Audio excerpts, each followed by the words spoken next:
Hola, muy buenos días. Qué rico, jugando aprendo. Es un programa muy especial porque a través de usted jugar, aprende. Recuerde que la vida se compone de ello. Así aprendimos, como les compartí hace mucho rato en los programas allá atrás, de que cuántas cosas nosotros en la vida aprendimos a hacer jugando. Y pequeño jugábamos a muchas cositas y es lo que hoy muchos hacen, lo que jugaban pequeño. Este programa se trata de, o trata mejor de unir la familia por medio de un juego, que tan difícil es hoy, unir las familias y más con los medios de comunicación que tanto nos distraen, donde cada uno está en su mundo y ya es muy difícil entonces compartir con nuestra familia en esto de jugar y aprender y edificarnos los unos a los otros. Pero esa es la motivación de este programa. No es un programa más, no es hacerlo por llenar un espacio.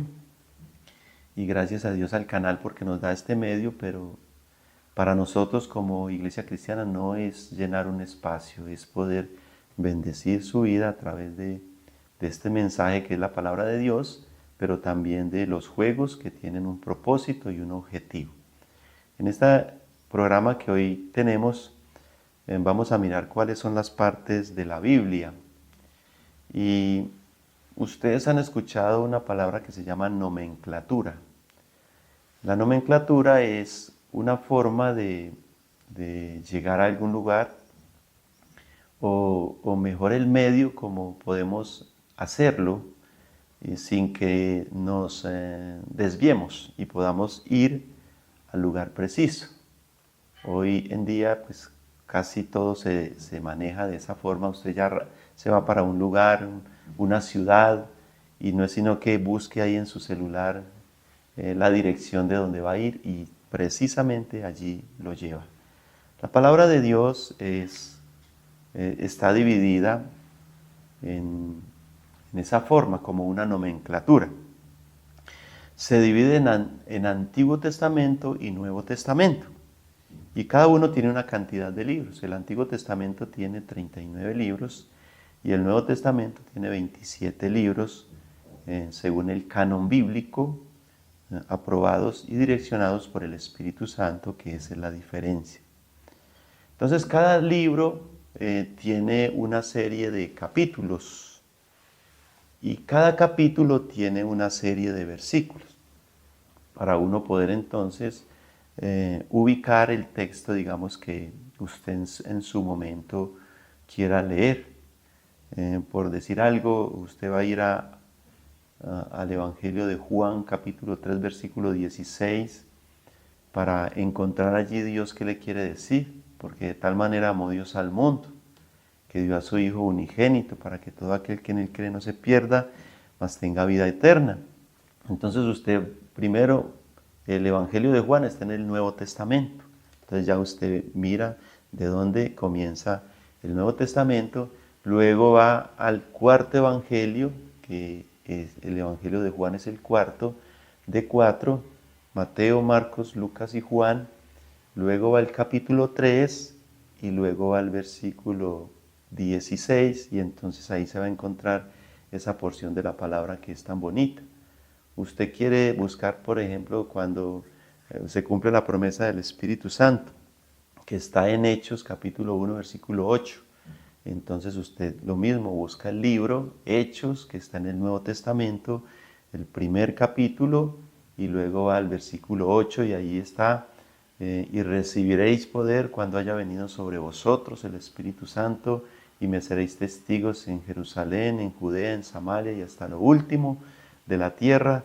Entonces esa es la forma como podemos encontrar en cada libro, cada capítulo y cada versículo y el mensaje que Dios nos quiere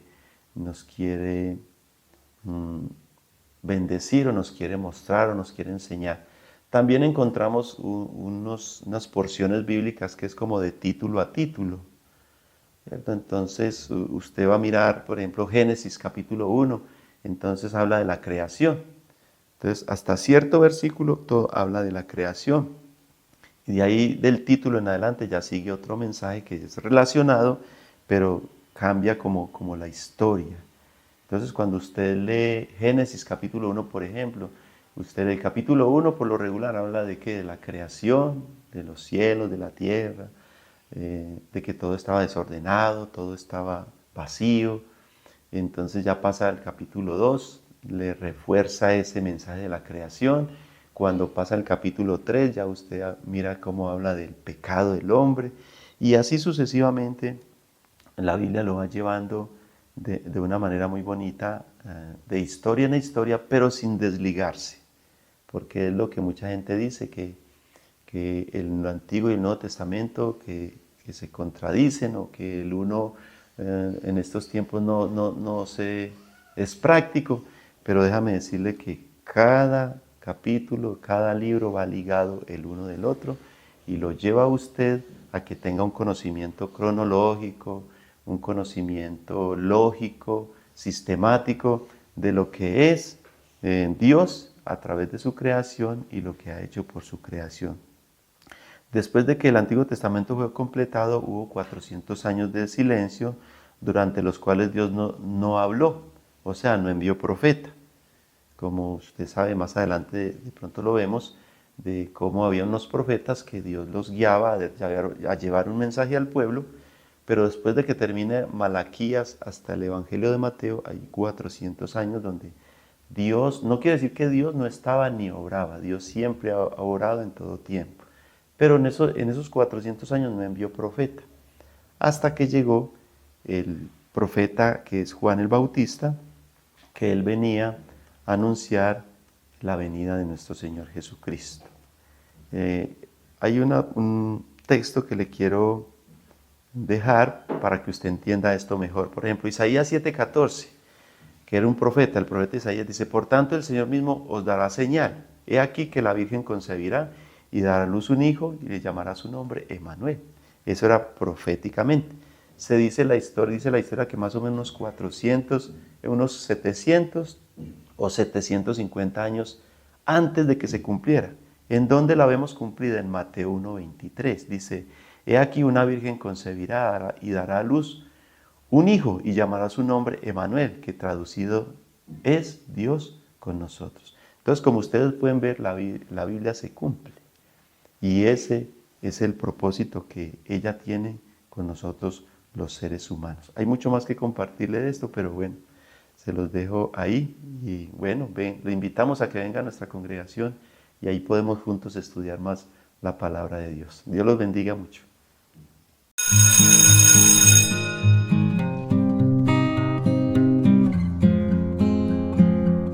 Hola, hola. Muy buenos días tengan todos ustedes en este día tan maravilloso, en el programa Jugando Aprendo, en la sesión de la hora de jugar y la importancia que tiene el juego. la importancia del juego. Hace 8 días veíamos lo de unos pescaditos, ¿cierto? Sí, la pesca. Y veíamos lo importante que era, para qué nos servía, ¿cierto? Cómo podíamos enseñar. Yo les hice una promesa de que iba a traer unos recursos, cómo pregar a enseñar. ¿Cómo elaborarlo de ¿Cómo alguna elaborarlo manera? de alguna manera? Sí. Ajá. Por decir algo, yo hice este estilo como de ruletica. Esta ruletica uno puede poner aquí los animalitos y comenzar a pescar con estos cositos que uno lo hace con un palito, un imancito, o si quiere le pone un mismo de estos cáncamos a este cosito y también se atrapan. Hay muchas maneras para que no nos quede muy costoso. Y esto, ¿cómo se hizo? Vea, esto es muy sencillo, se puede hacer en un cartoncito y se hace con ese famoso spinner que llamamos. Y eso es lo que nos pone a rodar aquí este cosito, porque eso se puede soltar. Entonces, mire, los recursivos que podemos recursivo que podemos hacer. Es que por eso quería enseñarlo, porque mire, y con esta ruleta se puede jugar muchas cosas. Yo la tenía para otra cosa, pero quería mostrarles. Otra cosa es esta, vea, puedo enseñarles el abecedario. ¿Qué les pongo? Un imancito, que eso lo venden, un pliegue de imán, puedo ponerlo, entonces yo ya puedo jugar a pescar, que una letra y así todas estas cositas. Pues yo lo ensayé que pegaba, ya no quiere pegar, entonces no sé qué vamos a hacer.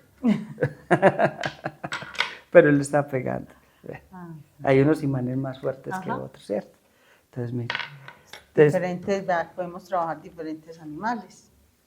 por ejemplo, ahí hay una colección de De animales 11 acuáticos. animalitos diferentes, pero todos son acuáticos. Todos son acuáticos. Y ahí podemos Bonito. enseñar, por ejemplo, vamos a enseñar en geografía, muy fácil, aquí hay animales que Hay se un pueden... tema que es terrestres y acuáticos, seres o mamíferos terrestres y acuáticos, entonces también podemos trabajar eso. Aquí están generalmente acuáticos, o sea, los que viven ¿en dónde? En el agua. Y otra importancia que también debemos de aprender es que todos los animalitos del mar no son comestibles, no son para comer, porque muchos sirven es para sostener Para sostener el mismo mar. Entonces, todos no son, y acá se puede saber cuáles se pueden comer, cuáles no, Cuáles no. cuáles están en vía de extinción. Todo eso lo Ajá. podemos... Es que mire Lo cómo es podemos de... trabajar. ¿Cierto? Entonces, todos estos animalitos, si uno lo elabora así, por ejemplo, yo lo pongo acá, y vamos a buscar los animales más grandes, entonces tienen que pescar el más grande. Y aquí tenemos, por Los ejemplo, demás de 2 patas. los bat de 2 patas y así sucesivamente. Pero mire la importancia de tener, digamos, el recurso, o no el recurso, sino la estrategia, ¿cierto? Para Ajá. poder elaborar el juego, que es también bastante importante, porque no todas las personas tenemos esa misma creatividad o capacidad, ¿cierto? Y por eso estamos dando estas ideas, porque estas ideas son fáciles, nos son ayudemos. cositas fáciles. Por ejemplo, estos son unos cuadritos, yo puedo ponerlos a Unos este lado números. y son imancitos. Entonces yo aquí puedo ponerle estos stickercitos que lo venden y eso es muy barato, el pliegue de esto vale como 4.000 pesos y trae un montón, como 500. Y con esto puedo ponerles para enseñarle el abecedario, para enseñarle los números, para enseñarles a multiplicar, a sumar. Pescando, restar. por decir algo, yo puedo pescar. ¿Cuánto es 5 por 7? Y bregar a buscar. Y el resultado hacerlo en un papelito. En los dos numeritos que pesque, los debo hacer en una multiplicación. Entonces responder aquí ligero. Y así O podemos también hacer un tener juego. el resultado y decir, esto me da es porque tengo tanto por tanto. Por ejemplo, si yo le diera el número 35, ¿qué 2 números necesitaría usted? Coger ahí. 5 ¿Y cuál otro? 5. 5 por 5. 25. Ay, sí, ya me olvidaron las tablas. 5 por 7. El 7 y el 5. 35. Sí. A ver, el 38. No me sé las tablas. Van a haber números que van a ser inciertos. Por ejemplo, el 38, ¿cuál sería? No. No, porque no hay... Más cercano sería el 40, sea, que sería 5 que sería el por 5 8. por 8, 40, porque ni en el 3, ni en Ajá. el 4, ya en el 6 ya se pasaría. Pero lo puedo poner antes o después. Entonces yo puedo decir, el más cercano es este, o el más cercano es el mismo 7 por 5, que es 35, a 38. Entonces yo puedo decir, me quedan faltando 3, o me sobran Me 2, sobran. me sobran. Sí, o sea, es como enseñarles también o más cercano, más lejano, eso también es una manera de poder Sí. enseñar, o el número que sigue después de, o el que está antes de. Sí, yo pongo el número 5 y cogemos el número más lejos del 5, el que está más lejos, o el antes, o el después. Entonces lo mismo podría hacer con las letras. Sí. Entonces, si vamos a coger la primera letra del abecedario y la última, un ejemplo, ¿cierto? O las del intermedio, que son estrategias diferentes, o vamos a construir una palabra cogiendo Varias. diferentes letras del abecedario. Entonces son estrategias que se pueden utilizar a través del juego para también enseñar. Por ejemplo, pongo un montón de cosas ahí. Entonces, el que coja primero 5 letras, debe de coger 5 letras las que caigan. Y tiene que hacer una palabra con esas 5 letras ligero. Entonces, el que gane, ese va a tener un premio o va a tener un punto. Y así. Entonces, yo voy a coger 5 También palabras. es estimular. Por ejemplo, yo coloco, por decir algo, que ligeramente usted cogió estas. A ver, esta. A ver, tiene esas 5. A ver, ¿usted qué va a hacer con esas 5? Tengo estas 5. ¿Y yo qué voy a hacer con estas? 2, 3, 4, 5. A ver, tengo la G. Ay, este sí me quedó difícil. No tengo ni una vocal. Pero sí puedo poner fe. Puedo poner head. Apeja me sale a mí. Apeja. ¿O qué otra cosa? A ver. Ja. Happy. Jape. ¿Jape qué es? Jape sí es conocida palabra, ¿no? No sé, habría que mirar. Ah, no, es ágape. No, es ágape, pero jape no.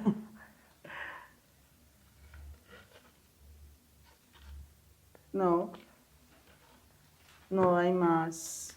Pero hay muchas estrategias. Sí, ¿no? porque de pronto le puede salir a uno también una palabra de la cual uno no tenga conocimiento. Entonces, ¿eso qué nos lleva? A investigar qué significa o de dónde es, ¿cierto? O si no tiene ningún tipo de significado. De significados. Y otra cosa es que usted los va a organizar, por ejemplo, la letra usted las va a organizar más o menos a lo que usted va a jugar. Por ejemplo, acá hicimos algo improviso, pero si yo improviso, si yo quiero enseñarle a mis hijos sobre algo específico, yo debo de tener las palabras organizadas para lo que quiero enseñar y jugar. Vuelvo y digo, jugar. Nosotros sacamos tiempo. Ay, no hay tiempo para tanta cosa. Sí hay tiempo. Uno puede sacar los tiempitos para. Ahora hay fotocopias, hay un poco de cosas que es muy fácil de hacerlo. Entonces, mire que sí podemos hacer la pesca, ¿cierto? Diferentes estrategias. Y muchas estrategias. Ese Y es muy fácil. spinner es muy llamativo para los niños. Entonces, en muchos hogares hay ese Y lo hay. Y en un cartoncito se pega el spinner, se pega el comercial y jugamos con cosas tan sencillas como esas. Y aprendemos a hacer juegos, no nos frustramos como muchas veces que...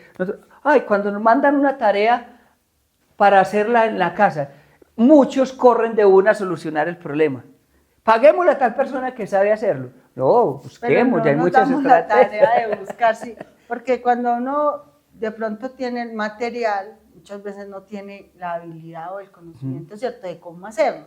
Pero para eso está ahora el YouTube, ¿cierto?, que también lo podemos utilizar de manera correcta y para aprendizajes muy significativos, que se ponen habilidades muy chéveres, ¿cierto? Y hay quienes tienen esa habilidad y la ponen a disposición de las personas. Entonces ellos montan todos esos recursos y de cómo elaborarlo. Y tenemos los materiales, entonces ahí sí nos podemos respaldar para poderlo elaborar. Y podemos enseñarle también a nuestros hijos a reutilizar las cosas que en otros aspectos no nos están sirviendo. Con tapas. Ajá. Bueno, ya nos va a quedar un tema para después de todas estas cosas, porque se nos está agotando el tiempo y en realidad podemos seguir diciendo que jugando... Sí, aprendo.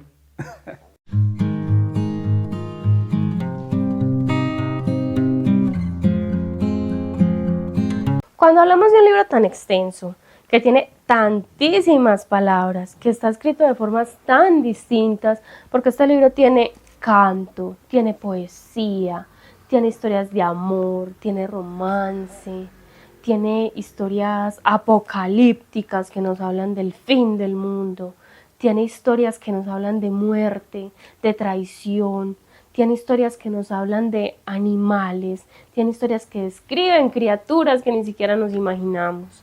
Es un libro gigante, entonces nos podríamos preguntar, ¿quién escribió la Biblia? Porque si nosotros nos imaginamos que fue una sola persona, yo te diría que esa persona tenía un grave problema psicológico, porque tenía muchos problemas de muchas personalidades al tiempo.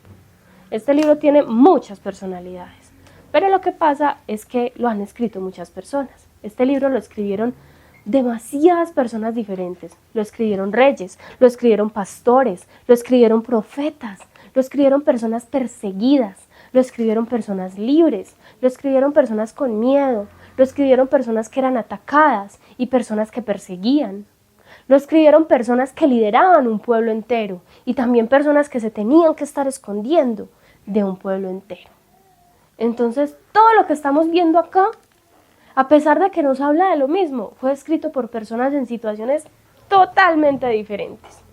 Hay una palabra muy hermosa que encontramos en 2 de Pedro 1:21 que dice: ningún profeta habló por su propia cuenta. Al contrario, todos ellos hablaron de parte de Dios y fueron guiados por el Espíritu Santo. ¿Sabes qué es lo curioso? Si cada uno de ellos hubiera querido plasmar solamente su propia vida en este libro, sería imposible que esto coincida. Sería imposible que lo que Génesis me esté hablando termine cumpliéndose en Apocalipsis. Sería imposible decir que el libro, por ejemplo, de Hebreos esté relacionado con el libro de Habacuc. Entonces, es un libro lleno de magia por esto. Es un libro lleno de un poder inimaginado. Pero ese poder es algo que aún hoy nosotros vemos de una forma más sencilla para que lo podamos imaginar, dimensionar. Cuando están grabando una película, están los actores allí en el rodaje. Entonces los actores están parados y dice la cámara 3, 2, 1, acción. Pues antes del 3, 2, 1, acción, el actor tiene que saber exactamente qué palabras va a utilizar para que su compañero al frente sepa qué palabras va a responder a su diálogo. Eso se llama un guión. Ese guión es escrito por guionistas, es seguido por esos actores, porque es importante que no se salgan de allí para que la película o lo que estén grabando pueda tener finalmente el objetivo que ellos quieren. Lo mismo pasó con la Biblia. Es como si nosotros viéramos todos esos escritores como un grupo de actores que estaban siguiendo las órdenes de ese guionista que es Dios, que les estaba diciendo, es hora de que escribas estas palabras exactamente. Y en su momento, tal vez, por ejemplo, cuando estaban grabando Spider-Man, la última película, resulta que el protagonista, dicen por ahí, que era como chismosito y se le salían muchos spoilers. Entonces él no sabía ni cómo acababa la película a pesar de que la grabó. Pasaba lo mismo con estas personas que escribieron la Biblia. Ellos escribían, obedecían, hacían caso, pero a fin de cuentas muchas veces ni siquiera entendían cómo iba a terminar en realidad una historia que vino a ser para salvación de todos nosotros. Entonces, qué lindo que hoy te pongas a analizar y a mirar todas esas cosas que han conseguido a lo largo de toda esta historia bíblica. ¿Y qué tal si también piensas en aquellas personas que te han compartido a ti la palabra? Porque ellos también hacen parte de ese grupo de cineastas que está preparando la historia de salvación en tu vida.